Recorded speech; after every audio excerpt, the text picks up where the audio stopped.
অভিনেত্রী আইন্দ্রি রায় এবং অভিনেতা নীলাঙ্কুর মুখার্জি দীর্ঘদিন ধরে সম্পর্ক রয়েছেন। প্রায় 2 বছর ধরে তাদের এই সম্পর্ক। অবশেষে 2025 সালে সেই সম্পর্ককে তারা সামাজিক মাধ্যমে শেয়ার করে নিয়েছেন। তবে নেটিজেনরা আগেই বুঝতে পেরে গিয়েছিল যে তাদের মধ্যে সম্পর্ক আছে। সেই সম্পর্কের নাকি ভাঙন ঘটেছে, নেটিজেনদের এমনটাই অনুমান। কারণ দুজনকে একসাথে তো আর দেখাই যাচ্ছে না কোনো ছবিতে।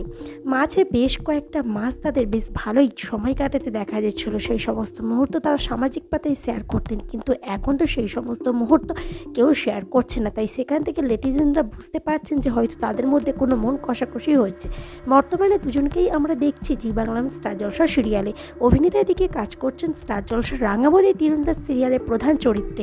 এদিকে অভিনেত্রী আইন্দ্রি রায় কাজ করছেন জি বাংলার ফুলকি সিরিয়ালে। আচ্ছা, সত্যিই কি তাদের মধ্যে মন কষাকষি ঘটেছে, নাকি তাদের কোনো ব্যস্ততার কারণে এমনই দূরত্ব? তোমরাই কিন্তু কমেন্ট করে বলতে পারো কার কি মন্তব্য।